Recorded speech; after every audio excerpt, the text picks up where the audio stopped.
Thank you for joining us on such a glorious day. My name is Philip Munoz. I'm the director of the Center for Citizenship and Constitutional Government, and it's my pleasure to welcome you to this afternoon's event. What happened on America's college campuses after 10/7/23 was shocking. The events on campus brought into question the moral health of our universities, brought into question the role of free speech at our universities, what it should be, and what its limits ought to be. Those questions about free speech have been central to the Center's investigations over the course of our years. And this event, I think, is an important contribution to that ongoing field of inquiry. I want to especially welcome those viewing online. I know we have a sizable online audience, and I want to invite you all to go to the Center's website, constudies.nd.edu, in part to see the prior events we've done on free speech. We've had Nadine Strawson, the former head of the ACLU. We've had Bill Galston, opinion writer for the Wall Street Journal, Ross Douthat, Keith Whittington, all on the theme of free speech. You'll see a diversity of views presented, and I think today's event adds to that rich conversation. A few thank yous. I want to thank my staff, especially Don and Debbie. Events like this take a lot of work, and I'm very appreciative, and Harv, who's recently joined the team. I want to thank Professor Deneen, who's the efficient cause of this visit. Professor Deneen is teaching a class called Liberalism and Its Discontents, and Professor Hazony spoke in that class this morning. So thank you to Patrick and all his work with the center, and he'll be involved, as I'll explain, in today's event after the talk. One announcement, first time I'm publicly announcing this, especially for you alumni who might be coming back for the spring game. On Friday, April 19th, I think it's April 19th, the Friday before the spring game, that's how we do the calendar here at Notre Dame, we'll be hosting Professor John Yoo, Dowd Chair of Law at the University of California, Berkeley. Professor Yoo will be speaking on Trump's legal issues. That will be a very long talk, so yeah. Still working on details. It will be in the afternoon, perhaps all afternoon, on Friday, April 19th. So come back and join us then. We're going to have actually a very interesting talk on free speech and libel after the break, too, by Carson Holloway. Visit us on our website. You can find details there. Special welcome to our Tocqueville Fellows. They'll be meeting with Professor Hazony tomorrow morning. Okay, one of the traditions we have at the center is we have one of our student fellows introduce our speaker. So I'm going to introduce Ms. Elizabeth Hale, who's a Con Studies minor and a Tocqueville Fellow, and she'll introduce our speakers. Let me say one other thing about the format I should have mentioned. I apologize. Professor Hazony is going to speak for about 15 minutes, 15, 20 minutes, and then we'll have a Q&A between Professor Deneen and Professor Hazony, in part because his visit is to facilitate the conversation going on in Professor Deneen's class, and then we'll open it up for Q&A. I think Don will have a microphone for those who, and Don, where will you be? Over here on the side? Okay, so we want to make sure all the questions go to the microphone for those watching online, so Professor Hazony for 15, 20 minutes, maybe 15 or 20 minutes of Q&A with Professor Deneen, and then questions from the audience. Now let me welcome Elizabeth to the podium, and she'll introduce our speaker. Thank you, Professor Munoz. Yoram Hazony is an Israeli philosopher, biblical scholar, and political theorist.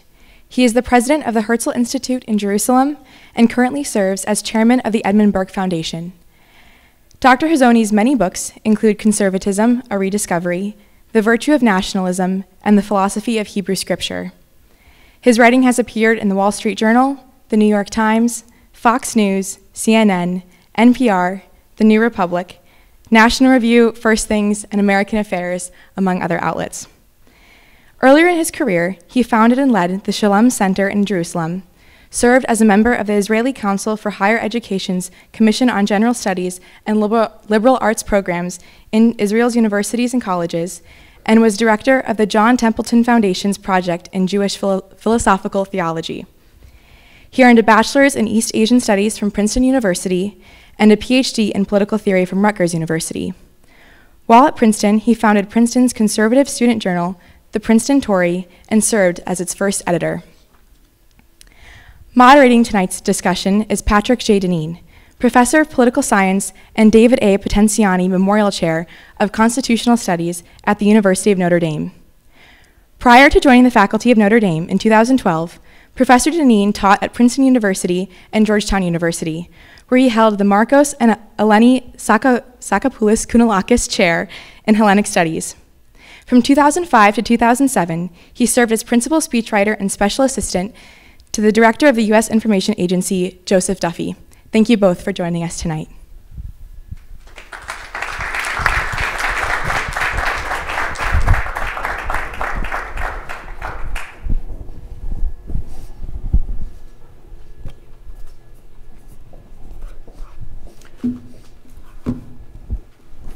Well, hello, good evening. Now, I have to confess, I've never spoken on anti-Semitism before, and I'm a little bit shy about it. I've never thought it was one of the most interesting topics in the world. I speak on political theory, I speak on Bible and theology, I speak on various philosophical topics, even a little bit of history. But anti-Semitism is something that I think I've always felt a little bit like it isn't really real. It's not a real threat. I don't mean to say that that there are no anti-Semites in the world, but I and almost everybody that I know has succeeded in going through life hardly being touched by real anti-Semitism. The Christians and the non-Jews that I've known in many countries have been just overwhelmingly either sympathetic to Jews and Judaism or ambivalent in a completely reasonable kind of way, like, okay, so you're a Jew. These last few months have been, as Philip said, have been eye-opening. They've I think, rattled an awful lot of Jews and an awful lot of non-Jews. If we had thought that since 1945 and the Holocaust that anti-Semitism was, at least in Western societies, something distant, something removed from our daily experience, at the very least something rare, then October 7th was a rude awakening. In the wake of October 7th, American universities have revealed themselves to be the driving force behind the return of open anti-Semitism in America. Across the country, university faculty and graduate students have led teach-ins and demonstrations justifying Hamas's massacre, dismemberment, rape, burning alive, and hostage-taking of more than 1,000 Israeli civilians, as well as the Hamas's explicit, repeated promises to do the same thing over and over again, and to do it to Jews everywhere. This is all kind of surprising. I mean, it's not surprising that the Hamas would say these kinds of things, but the idea that across American university campuses, that on almost every major campus, there's a population, even, I mean, weeks before Israel began its invasion of Gaza, there's a population that is ready and able, willing, within 2 days, 3 days, 4 days, to, while the killings were still going on, to organize teach-ins to explain why they're justified. Now, this is, as I think you all know, this issue came to a head on December 5th, when the presidents of Harvard, MIT, and the University of Pennsylvania testified before Congress. And at this point, it's one of the most famous things on YouTube. I'm not telling you anything that you don't know, I guess, that under questioning by congressmen, the presidents of these three institutions were unable to unequivocally state that calls for the extermination of the Jews are a violation, an infraction of the speech and behavior codes, the community standards of their institutions. All right, so you can say, well, you know, they were caught off guard. They didn't expect to be asked about anti-Semitism at hearings on anti-Semitism. You know, I don't want to make too much of a deal of the particular words that were said then. I think the crucial factor is that if you follow the debate as it has unfolded over the last 3 months, it turns out that two things are true with respect to anti-Semitism on American campuses. One thing is that, you know, as I think many of you already know probably, Harvard's administration and MIT's and the administration of many other universities turn out to have been captured by neo-Marxist ideologues who think that calls for the mass murder of Jews should be permitted on the grounds of free expression. As Harvard's then president Claudine Gay, since dismissed, put it, "We embrace a commitment to free expression, even of views that are objectionable, offensive, and hateful."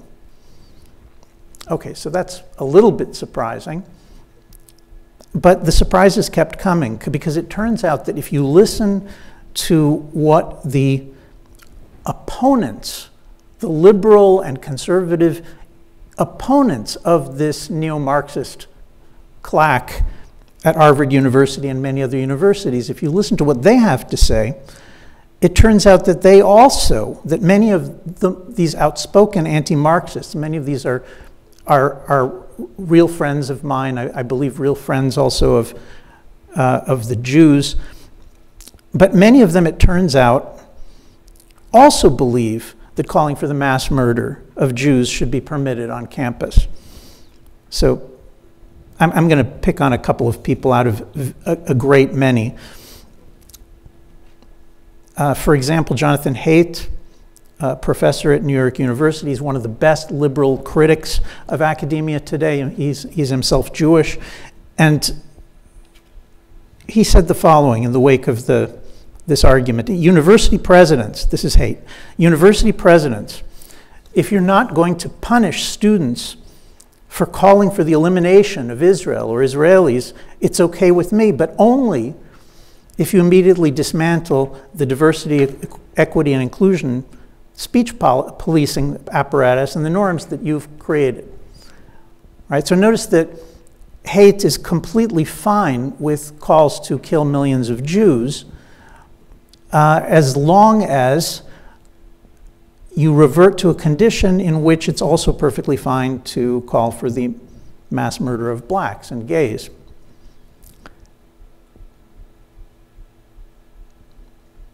My dear friend and former teacher Robbie George at Princeton has adopted a similar approach. In a widely circulated social media post, George asked what can be done about the fact that American universities have become an incubator for extreme anti-Semitism. And he provides both a description of what has gone wrong and a proposed solution. This is Robbie. Professor George writes, "The problem is that the universities have become ideological monocultures. Prevailing dogmas go unchallenged. Dissenting opinions are rarely heard. Independence of mind," he writes, "is the solution. A campus culture of robust free inquiry is what produces students who think for themselves." And he goes on to say that to expose our young men and women to a much broader range of perspectives, that's the answer. They need to encounter and engage the best arguments to be made on all sides. When pressed, Professor George says that he opposes content-based restrictions on speech. All right. Again, I don't think that Haidt or Professor George or Steve Pinker or any of the other important academics who've weighed in on this, I don't think that any of them want to see conditions in which defense of the Holocaust or calling for the extermination of Jews is taking place on campus. On the other hand, it's important, I believe, that none of these leading speakers on the subject has dared to suggest that a reasonable policy would be to not allow exterminationist anti-Semites to have faculty positions at universities, or to expel graduate students who organize teach-ins whose purpose is to justify the extermination of the Jews. Now, I want to be clear that I don't think that what's wrong with the universities is primarily their anti-Semitism. I mean, I think that we've already watched for generations as the universities have moved ever further to the left, ever more radical. When I say that that many of the universities have been taken over, that the administrations have been conquered by neo-Marxists, what I mean specifically is a worldview in which, and you've all heard this before, a worldview that divides, that analyzes every political situation, every social situation, that analyzes it in terms of who's the oppressor and who's the oppressed. It's very common now at universities. There are many departments that are built, disciplines, entire disciplines built on this. So, for example, if you analyze American sociology, then the oppressors are the white and the oppressed are people of color. And then from there, it's apparently very easy to start justifying things like the abolition of whiteness, to quote a famous slogan from a famous book by a tenured academic. And the same thing is true in the Middle East. The Jews are obviously the oppressors, and the Arabs are the oppressed. And therefore, it becomes easy to say that the oppressor needs to be overthrown, and that whatever you need to do to decolonize, to destroy, in effect, the oppressor, then becomes justified. And the same thing is true in studies about, women's studies, which very often, all too often, set out from the idea that males are the oppressor and females are the oppressed, and they need to be overthrown, and so on. Now, what this means is that we are facing a situation in which free speech, freedom of inquiry, academic freedom have been for decades used in order to shelter, to give shelter to academics and their students who use this neo-Marxist analytical tool in order to agitate against, for example, all whites in America. This is not only the first speech I've ever given about anti-Semitism, it's also the first time I'm speaking about the persecution of whites in America. But that's what we're talking about. We're talking about academic departments and now whole universities that give shelter to people who are what we used to call racists. They're not just racists. They agitate for the violence and destruction against people who they consider to be oppressors, whites, Jews, and whoever else they're going to come up with next. Maybe liberals. Under these conditions, I think that the calls by Professor George, Professor Haidt, Professor Pinker, and many other colleagues, the calls for trying to treat this through increased freedom of speech, more free speech, more free speech. Don't say that people aren't allowed to call for the extermination of the whites or the Jews. Instead, make just everybody should be equal, which raises the crazy possibility, and I don't for a second believe that any of the professors I'm talking about meant this, but the substance of the arguments that are circulating is that what would be best to do, maybe tactically under current circumstances, is to just allow everybody to call for the extermination of everybody else. Professors, students should be allowed to call for mass murder, rape, torture, whatever it is, and then let's have an argument about it. Let's bring out the best arguments on all sides. Let's see the truth win out. I think this is naive. I think that what we are watching is the conquest of the most prestigious ideas-producing institutions in America by a group of people who have no interest in participating in a legitimate debate of free speech. The goal is not that. Their goal is not to participate together, together with the Jews and with the Catholics and with, the various political ideologies, to participate in a million, like a John Stuart Mill a contest among all the different positions, and to win fair and square because they're horrendous defense and justification of the most terrible violence that you can imagine, because that's actually going to convince people. No, that's not what they're doing. They're doing something very different. In the first place, they are cheering the destruction of so-called oppressor groups such as whites and Jews. And in doing this, campus revolutionaries are directly inciting violence against other faculty members and students. Second, as we've seen repeatedly since October 7th, they've entirely jettisoned the old boundaries of legitimate debate within which campus free speech and inquiry took place 40 years ago. They're not only justifying the ideological extermination of millions, but they're also justifying the raping of women, the sadistic torture of all kinds, the intentional murder of children and the elderly. Third, they're not simply participating in a peaceful exchange of ideas in the hope of persuading others. Rather, they express their views in the context of a broader strategy of employing threats, aggression, deception, and a wide variety of forms of abuse in order to intimidate and silence anyone who dissents from their views. Fourth and finally, their domination of the campuses relies on like-minded allies in the disciplinary apparatus of the university. The role of these administrators is to make sure that conservatives, nationalist Christians, Jewish and Jews, faculty and students who resist in any public way are charged and convicted of crimes against the university's community standards for doing so, whereas neo-Marxist and sometimes even Islamic supremacist faculty and students who use tactics of intimidation and abuse to purposely put an end to free speech and independent thought on the campus are granted de facto immunity in the face of whatever charges may be filed against them. Right? This is not something that's familiar to us. It's an organized political party, an organized political pressure group whose aim is to seize control of the good name and the financial and institutional resources, the credentialing ability of the university. It's not to debate anybody. The goal is something completely different. I think that under these circumstances, we should be talking about a completely different kind of understanding of what needs to happen. Now, because time is short, I'm only going to emphasize a single point, and then I'll turn over the mic, which I've been jealously hoarding here.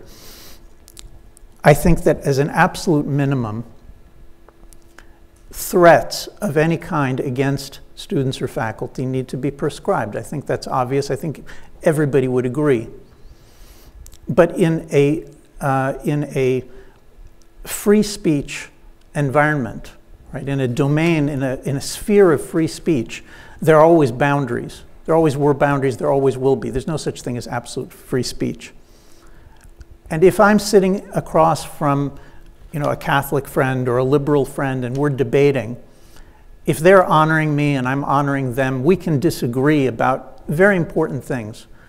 But we can have a real, genuine free exchange of ideas as long as I honor them and they honor me. Right? This is something that's virtually never discussed. I think it's at the heart of it. An exchange of honors is what makes free speech possible. There is no free speech when somebody steps up to the podium and instead of responding to your arguments with other arguments, if instead of that they start cursing you, screaming at you, throwing things at you, all these things are obvious. What happens if they start talking about the extermination of your family, of murdering everybody in your family? Is that part of free speech? I say it's not. I say it's an implicit threat, and it's very clear that the debate ends the moment that anybody steps up to the podium and starts threatening my family. Well, the same thing is true if they step up to the podium and start talking about murdering or raping people from my religion, or my nation, or my gender, my political affiliation. The moment that you cross the line into talk of murdering all of my family and friends, you're out. You've left the sphere of free speech. You've entered the sphere of intimidation and abuse with the goal of taking over, of driving me out of the conversation. What that means is, if I'm right about this, that all these university presidents and all of my dear friends, these professors who've been talking about it, simply misunderstand the problem. Free speech can't help where speech is being used in order to destroy free speech, in order to eliminate the possibility of an exchange of honors and a mutual respect. And that's what we're talking about. We're talking about whether the universities are going to attempt to reverse this. I suspect that they may not, but reversing it would mean that every university president would have to be empowered to eliminate people. Eliminate in the sense of asking them to leave the community, to ask professors who insist on talking about abolishing whiteness, which is just a code for abolishing whites, the power and influence of whites. The same thing with anti-Semitism. The president of the university must be empowered to ask professors and students who cannot honor the other members of the community and to abuse them as and demand protection in the name of free speech. The president of the university has to be given the power to put an end to this, or the universities will end. And maybe that would be for the best if we had new universities where people could honor one another. But at the moment, we're talking about the ones that we have. And I hope that we can move the conversation in the direction of restoring the mutual exchange of honors among the different participants within the university community. It would be a shame to lose everything that's been built over so many centuries. Thank you.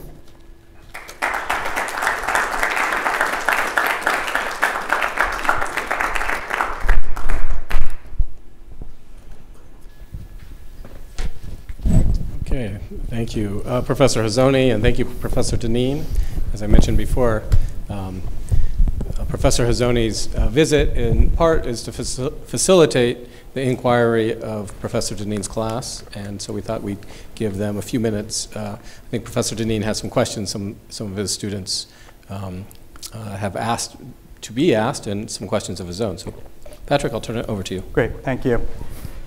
Thank you so much, Philip, and to the center, and especially thank you to Yoram for coming here. Once again, you've become happily a fairly regular visitor, and I just want to say publicly how gratified I am that you have found this to be a welcome home, that your son here has found this to be a welcome home, a student in our department, and that this is an institution where we can have these kinds of conversations. It's actually sad to say, I think, not many institutions of the prestige and preeminence in America today can host these kinds of discussions. The odd thing about my being here with you is that I'm more or less in fairly heated agreement with you about most everything that you said. At lunch today, I think the one thing we disagreed about is I'm much harder on these questions than Yoram is. He's far too soft on these issues. But let me, I suppose, in the spirit of being a Catholic and having this tradition in the Vatican, let me play the devil's advocate without identifying overly with Satan for the moment. And it seems to me you made a very powerful case, and I think no one, even, of course, not the friends that you mentioned, no one is on the side of seeking genocide, extermination, murder, and so forth. But they're making these arguments in a certain context. In that context, you really didn't quite, I think, paint quite accurately, or at least not fully. That context has actually been one in which various players in today's university, in a sense, are doing already the thing that you have called for universities to do, which in the name of preventing harms to distinct groups of people, in this case, especially those who you've identified, and they would identify as oppressed peoples, there have been widespread efforts to both officially and often unofficially to constrain certain kinds of speech on campuses. And as we all know, this has become a fairly common occurrence on many college campuses around the country, whether it's through disinvitation of speakers, whether it's through a kind of heckler's veto, when speakers attempt to speak. So famously when Charles Murray attempted to speak at Middlebury College, heckled until they had to leave the stage and even violently attacked on their way out of the building. So there has been, in fact, you could say, the effort to constrain speech in the name of preventing harms, and the harms of people who, with good justification, are members of groups that have experienced historical forms of harm, whether African Americans, homosexuals, and so forth. So it's in that backdrop and in the experience of increasingly constrained forms of speech in these academic environments that people like Robbie George and Jonathan Haidt have become ardent and very vociferous defenders of free speech on those campuses. Now, I find Jonathan Haidt's particular tweet reprehensible. I'm not sure Robbie shares every jot and iota of that argument. That's something we can ask him. But let me ask you a question from the perspective of, maybe from their perspective, and it might be one that Professor Munoz shares as well. That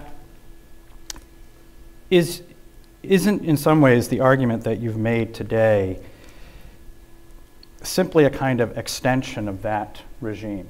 And if one could include the groups that you've mentioned, maybe one couldn't, but if one could include those groups, let's say you could possibly include all groups, that there would no longer be anyone who claimed a feeling of threat or harm could silence someone else on the campus, so that we would have very peaceful campuses in which no one would be offended. Wouldn't that be in some ways, just as bad, if not worse, than the situation we find ourselves in now? In other words, are you calling for the constraint of speech as an addition, like with the addition of various groups that are now not extended those protections, or simply a reversal of who should be protected, as opposed to those who are able to claim the shield of feeling harm or threat or microaggressed today? Well, look, this is obviously a very good question, and let me just say to you and to Philip that I am very grateful to you for being willing to have this debate here. And Notre Dame is, in fact, one of the few places where it's possible to be able to have this kind of discussion. I hope in the future there are many more, but for now, what a wonderful place that you have put together here. Look, I think the key to the question that you just asked is whether people feel threatened. Mm-hmm. Now, I didn't say anything about feeling threatened, but obviously that's, at the absolute center of the entire discussion of microaggressions. There's no attempt to appeal to some kind of objective standard of harm. The question is, do people feel bad if you say the wrong word in the wrong way? I think that our only hope is of having mutual respect and honor among very, very different kinds of political and religious views.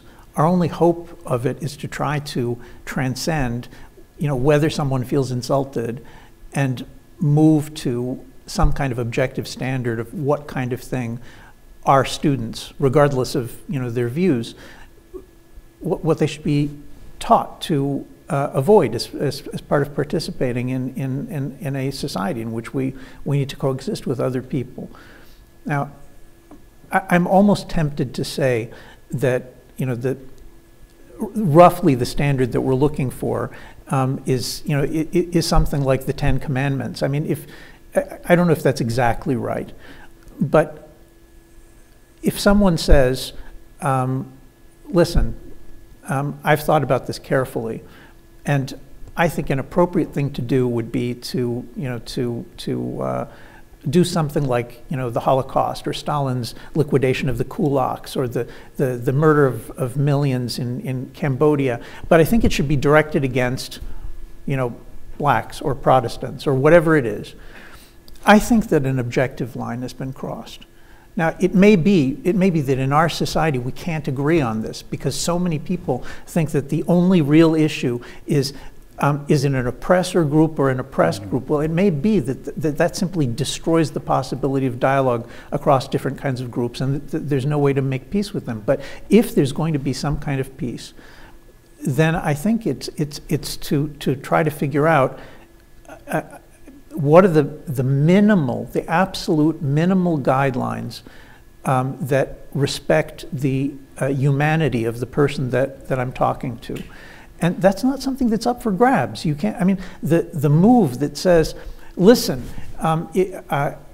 I think you used a word in the wrong way, or you dressed inappropriately, or you said or did something that insults me to the core of my being, therefore you should be canceled. I think that's the opposite of what it is that I'm proposing. The question is there nothing whatsoever that we can agree on? If there is something that we can agree on, let's take those groups that can agree on it, and let's have them have a university and debate one another with respect. So actually, as I'm listening to you, what strikes me is that even though you're placing yourself in some ways in opposition to the absolute free speech positions that certainly seem to be articulated by Haidt and maybe extensively by Robbie George, in certain respects and from a certain angle, you're actually calling for a certain expansion of free speech on campuses, which would be to limit the claims of felt harm or perceived harm or claimed harm. In other words, the microaggressions, wanting to have safe spaces. So in certain senses, you're actually supporting, in some respects, its expansion, if I'm hearing you correctly. I am, and I also agree with Haidt and George and others that the premise that we're not safe enough on the campuses. I mean, I think that premise is in general just fallacious. I do think that a student at a university should expect to run into ideas that are surprising, ideas that are troubling or painful, and so on. The question is whether there's any way that can be infinite, like that you can open the sphere of free speech to people whose goals have nothing to do with the exchange of ideas and who actually purposely really want to harm you. That's not the same thing as my subjectively feeling like you wanted to harm me. Now we're talking about, is there any way that we can measure people actually trying to harm you? I think if Christians and Jews, of goodwill sat down, I think we could probably... Hard to imagine that happening. So in certain respects, it might be the case, and I suspect it's the case, that if pressed, someone like a Jonathan Haidt or I think a Robbie George would actually agree with you that when it comes to expressions that really do slide from discourse, discussion, or even potential threat into like imminent harm, which, incitement, forms of incitement, that this would be justifiably limited. In some ways, the real challenge, I shouldn't say that that's not a challenge, but the deepest challenge we're faced with in some ways are those existing constraints, and that scenario you described of the division of the world into oppressors and oppressed. And in the published essay, which I recommend to people who haven't had a chance to read it, which appeared in Public Discourse, but not so much in your remarks, you actually do take on that organization, that apparatus right now, which you mentioned includes various programs, various kinds of centers, various identity centers, and of course entire departments, but also includes increasingly the entire administrative apparatus, all the way up to someone like a Claudine Gay, and presidents and DEI bureaucracies and so forth. And in the essay, you suggest that there needs to be the beginnings of an effort to push back against this. One of the things, at least, that you suggest that I think you share with someone like Robbie George is to increase viewpoint diversity on campuses. These institutions need to be more willing to hire more conservative, potentially religious faculty, which, by the way, would mean that the six of us here would be in heavy demand at Ivy League schools. We can all expect raises soon, I think, with all the competition we'll be getting. But it seems to me that there's a real danger here, which is these institutions may be spooked enough, as it were, from what's been happening with Claudine Gay, to do just this, to hire one or two or several conservatives to set up safe spaces for conservatives, while leaving that apparatus almost completely intact. So if one is to take seriously that this is not just a philosophical set of conditions, but now is deeply institutionalized, I guess I want to press you on the question of what is to be done, and specifically, what is your view toward efforts, I think especially in some of the red states today, we might associate someone like Governor DeSantis in Florida with these efforts, essentially to begin to use political power to dismantle some of these apparati, to potentially use the power of, in the same way that President Obama used financial aid and government funding to force institutions to conform to some of his values. What's your view of states and state universities being forced through political pressure to change these apparatus, or even private institutions using something that former President Trump suggested, using pressure on endowments and taxation of endowments to alter and change the composition of universities? Are you comfortable, happy, supportive of such efforts, which I think in the view of many, even some of our friends, would constitute real threats to academic freedom? I don't think that there is the slightest choice. I mean, what we're talking about, and this is something that I think predates a DEI and the recent victories of neo-Marxists in the universities. The ban, the de facto ban, or almost ban on conservatives in universities, that was true 40, 50 years ago. That's been going on for decades. So what has been created is a kind of an archipelago of these vast institutions, lavishly funded, protected from taxation by government, funded by government. Even the private institutions that depend for their absolutely beautiful campuses and their amazing facilities for students and professors. All of this depends on different kinds of government funding and on different kinds of government protection. And I think in this case, I think I would maybe even go further than you. I don't understand, even if we're talking about the much more liberal, much more open university of the 1980s, and 90s, when we were educated. I don't understand how an institution can have 95% liberal professors and 5% conservative professors, and those are all in the sciences. You're not allowed to actually have a professor. There's Robbie George at Princeton, but there is no other one. There's no second or third such professor. So that means that 1 out of 1,000 faculty members is allowed to be conservative. I can't understand how this can possibly be justified as a target, an appropriate target of government funding. If people were saying, well, look, it's hard to find qualified conservatives, so only 1/3 of the faculty is conservative and 2/3 are not. Then you could say, okay, so you don't want a quota system. But the idea that these institutions, which have with every passing decade become more viciously divisive, more viciously hostile to America's traditions, to its traditional faith, to its constitutional order, to the basics, to the traditional family, to God and Scripture, to the basics of what America was until not very long ago. The idea that needs to be tolerated, they need to be protected, they need to have their tens of billions directed to what's effectively the peaceful, abusive but peaceful overthrow of the American regime as its goal. I think this is completely crazy, and any politician who like DeSantis, or an intellectual like Chris Rufo, who spends his time trying to steer government policies in order to be able to dampen the effect of these institutions, I think that in most cases they would have my support. One last question, then we can open it up. And I'm having a hard time turning this into a question more than a kind of just statement and observation. Just curious your response to this.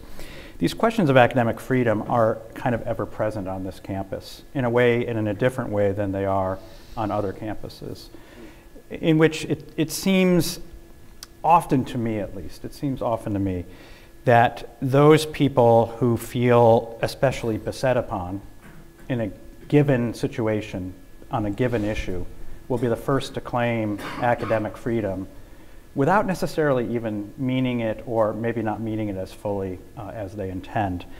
So recently, several events have happened here in which those who might be most likely to be critical of the Jonathan Haidt and Robbie George form of academic freedom because it represents a threat to the more constrained university that prevents harms, have invoked academic freedom in order to defend, among other things, recent performance of a drag queen performance here on campus, and that essentially anything should go, especially if it's related to a class having to do with a subject that's being taught at that current moment.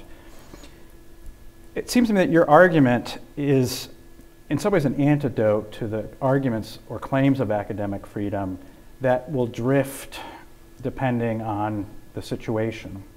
But for a place like Notre Dame, which is a Catholic institution founded by a Catholic order, what, somebody sitting from the outside, how best would a place like this evaluate claims of academic freedom that are of central value to this institution, to the kinds of discussions that we do and can have, that we ought to be having?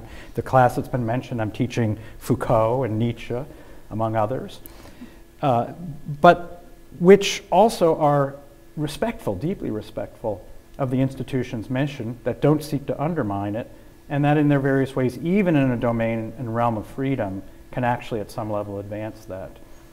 So I guess I'm speaking in particular as someone who's been involved with religious-based institutions and thinking about this in respect to this institution. A religious institution, before anything else, it has to serve God.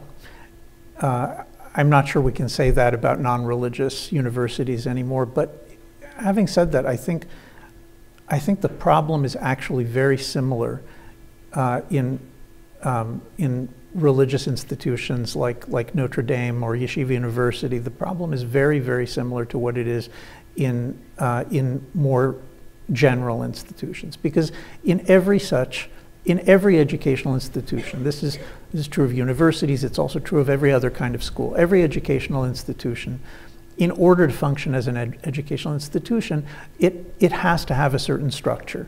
That structure is hierarchical. There are professors or instructors who are modeling certain kinds of speech and behavior for the students, and the idea is that the teachers pass these kinds of the appropriate range of possible speech and behaviors to their students. And I'm not saying that that the next generation is always like the last generation, but in general, that's what an educational institution is. And as part of that, that means that every educational institution has to be responsible. It has to be careful about who its instructors are.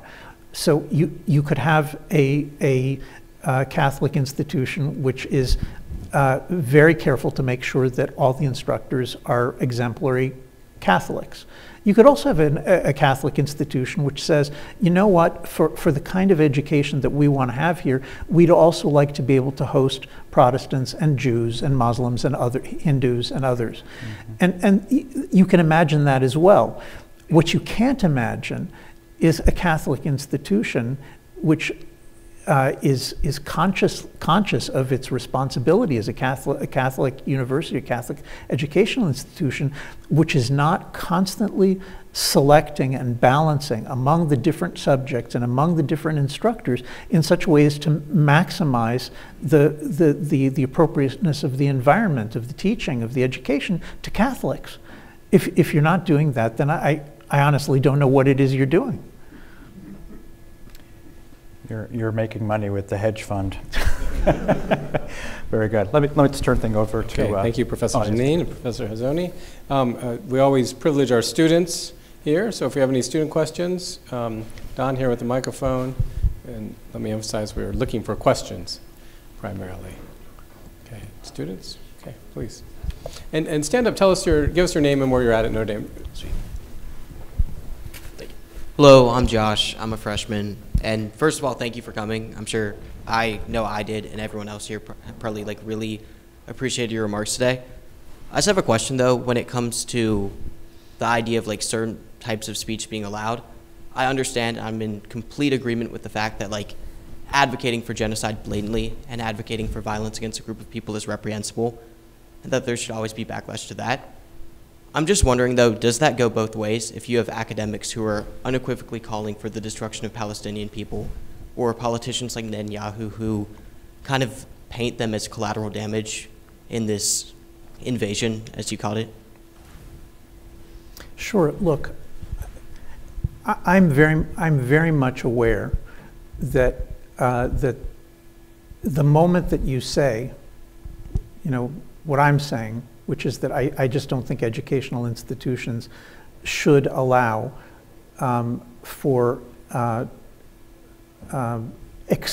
extreme radical evil to be taking place, to be advocated, to be taught on their campus. The moment that you say that, then people will say, okay, look, but you know, who's to say what radical evil is? You know, we can't agree about it. We'll have disagreements. And my view is that I would much rather have an honest disagreement, so that some institutions will reflect a worldview that's somewhat similar to mine, and some institutions will reflect a worldview that's very, very different from mine. I would much rather that than what I feel is really kind of a dishonest status quo, in which there's this constant jockeying, pretending that somehow, as Professor Pinker puts it, the university can be a neutral forum. You know, that it can have neutral rules which are just, you know, absolutely fair to everybody. I'm not sure you can be absolutely fair to everybody. And I am sure that if we're not allowed to say, look, what's happening over there in that part of the world is radical evil, and therefore this university shouldn't be defending it. If we're not allowed to say that, then I feel like we've lost our humanity. Maybe that's something that people who have different views could actually agree on. That the ability to set a boundary.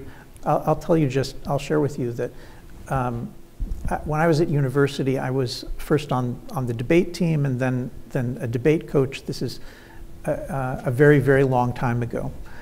And everybody knew what the boundaries of the free speech that was allowed at debate tournaments or in the weekly debates between liberals and conservatives. Everybody basically knew. We knew you weren't allowed to defend Hitler. You weren't allowed to defend Pol Pot. You weren't allowed to defend Stalin. Everybody knew that.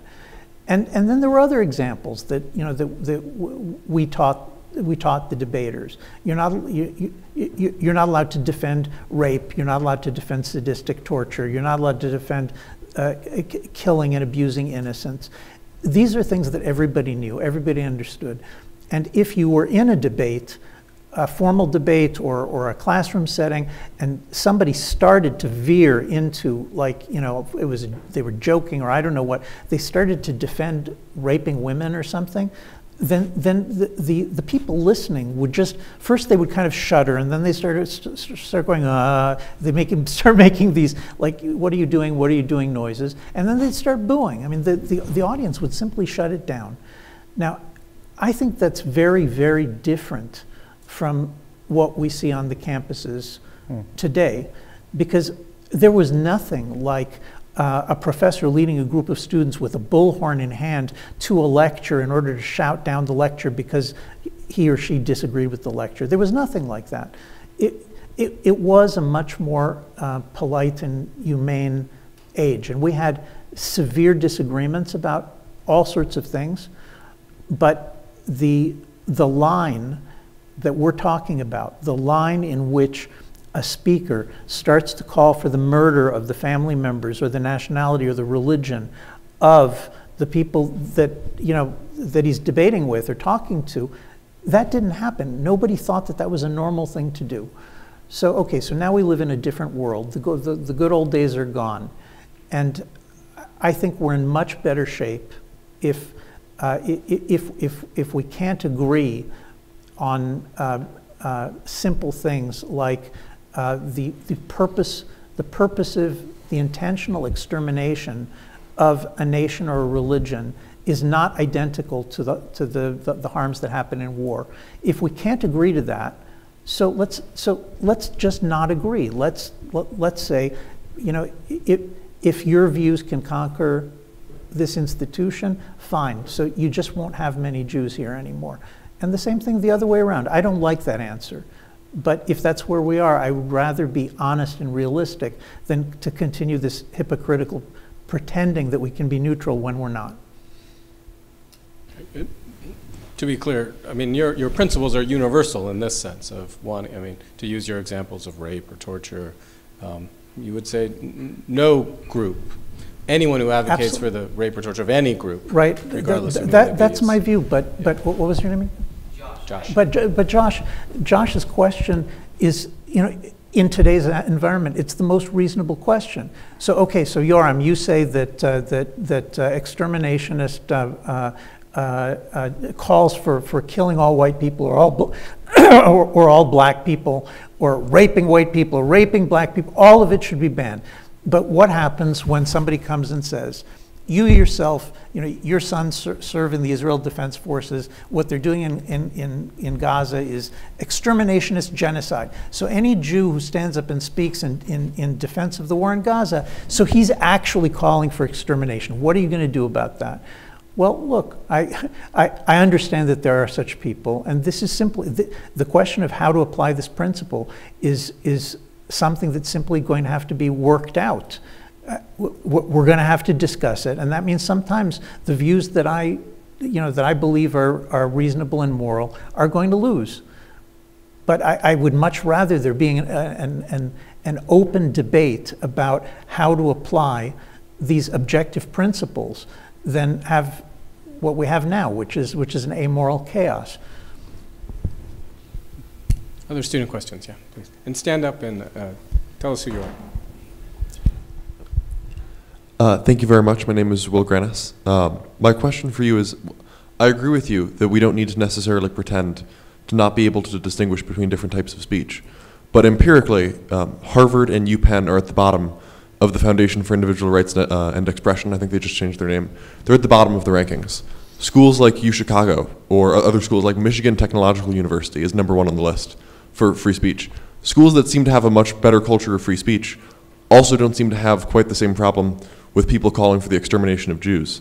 Do you think that there's just a consequentialist argument for allowing speech that everyone agrees is bad because it leads to less speech that's really bad? Well, it's a good question. Look, I'm kind of seeing this as a trajectory over decades. The warnings about what it is that we're seeing were already, I mean, in 1987, Alan Bloom published a book called The Closing of the American Mind. In 1991, Dinesh D'Souza published Illiberal Education. If you go back and read those books today, you'll see that everything that's unfolding was already being discussed in the 1980s and 1990s, not by some hidden professor in some corner, but as major cultural phenomena. Let's talk about what's happening at the universities, and what we've seen since then is that it seems that the trajectory simply can't be changed. It just keeps getting worse and worse. And now I don't know if everybody will agree with me about this, but the reason that everything keeps getting worse and worse and moving in the same direction is that it's not exactly true that we have, 2,000 separate universities in this country, or 3,000 universities and colleges. In fact, all the universities are connected to one another by the way that academia operates. There are accrediting bodies which apply a homogenizing pressure on all the institutions. There's peer review, which means that every single article that somebody publishes, every single student who is going to get a Ph.D., every single person who's going to be hired to a faculty position, at every step in your career as an academic, you're being judged not only by the administration and professors of a particular institution, but you're being judged in effect by the entire system. So that what happens is that as the universities move left, it's not just that at a particular institution they allow a couple of conservative professors, in another institution they don't. So you'd prefer to be one where there are some conservatives. What's actually happening is that every paper that you submit to a peer-reviewed publication, which is the way that academics advance themselves, is being judged by anonymous people who, and that pool of anonymous people are more and more neo-Marxist. They're more and more radical with every passing year, so that your chances of advancing yourself, if you don't fit yourself to their views, are basically eliminated. And so even though some institutions are a little bit better than others in the way that you're describing, I don't think it really makes much difference, because the entire system is in motion in a direction that is just unimaginably bad. I have a proposal for it, but I don't know whether in practice there's any such possibility. I think that if universities and colleges had the guts to detach themselves from the neo-Marxist academic cartel, and when I say detach themselves, I mean auto-accreditation. I mean that a university or a college will say, like Notre Dame will say, look, with all due respect, we know how to judge a fine and accomplished scholar and faculty member here. We don't need the help of other universities or accrediting bodies in order to make that decision. We're going to make it in-house. That is the crucial step, that cutting the ties from the judgment of all the other professors and the direction that they're going. I think that's basically the only hope for existing institutions. I mean, you could start a new institution with that policy, but an existing institution, it needs to declare independence from the academic cartel. And without that, it doesn't matter where they are in the rankings at this particular moment, because 5 or 10 years from now, they're going to be someplace else entirely. If I may, I just want to add one little story to that observation, which I think, Yoram, you'll appreciate. Having graduated from Princeton, my first academic job was at Princeton. I was not a tenured professor, and there was a meeting of the untenured faculty in order to discuss what they would need to get tenure. And the first thing that the dean of the faculty told us was, you should all be getting external job offers right now. And I looked at the dean of faculty. I said, well, I thought we were ranked #1. Why would an external job offer matter? And he said, it always matters. We're always looking over our shoulder. So even #1 still gets its cues from elsewhere. So that's the reality. You're absolutely right. A question from Father Miscampbell. My name is Bill Miscampbell. I'm a priest in the founding order, and I teach in the history department.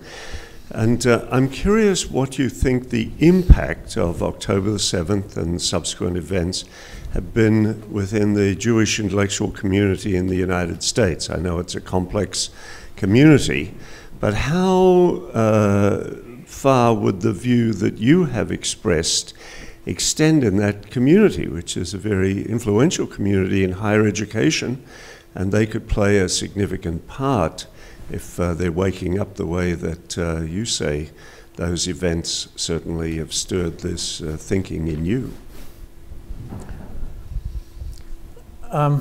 Excellent question. I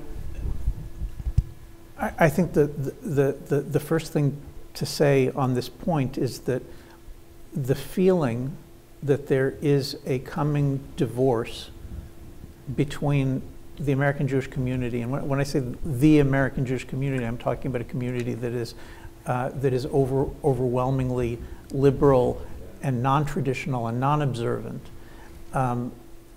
There's probably, I don't know, 20% of American Jews who are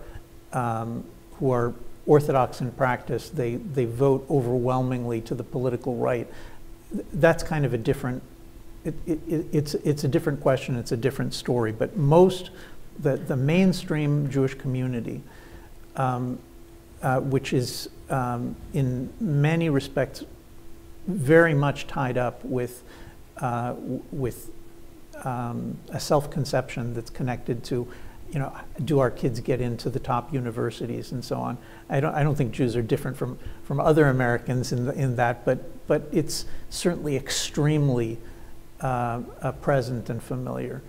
The talk in the Jewish community about a possible impending divorce with the institutions of higher learning in America has already been going on for some time.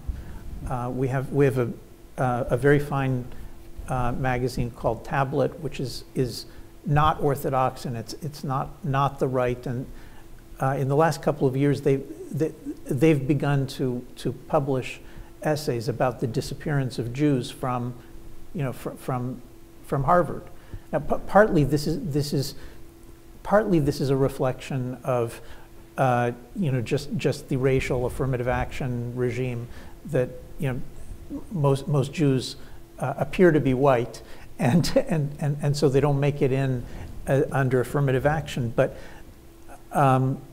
these essays have been more aggressive than that.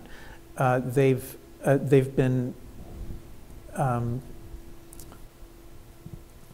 hard-hitting in emphasizing the radical decrease in the representation of Jewish students on the campuses, the radical decline in the prospects of a Jewish academic being able to get a professorship in leading universities. These are things that at least the elites have been for a few years already talking about. Since October 7th, you're right. We're now looking at something that is much more of an earthquake, and that's not immediately related to the university. It's immediately related to the fact that many liberal Jews have had relationships, business relationships, collegial relationships, academic, friendships, professional friendships with other liberals who have sort of been moving further and further left, and it wasn't really clear apparently to many people that moving left means becoming more and more anti-Semitic. And so the scene that we're talking about is where people have been talking about, oh, he's not anti-Semitic, he's anti-Zionist, he's not against Israel, he's just against Israeli policies. That kind of talk has been a smokescreen for decades. And since October 7th, there has been a radical rupture within the Jewish community over the question of whether we're willing, and when I say we, I'm talking about especially the liberal Jewish community, whether the liberal Jewish community is willing to continue putting up with the claim that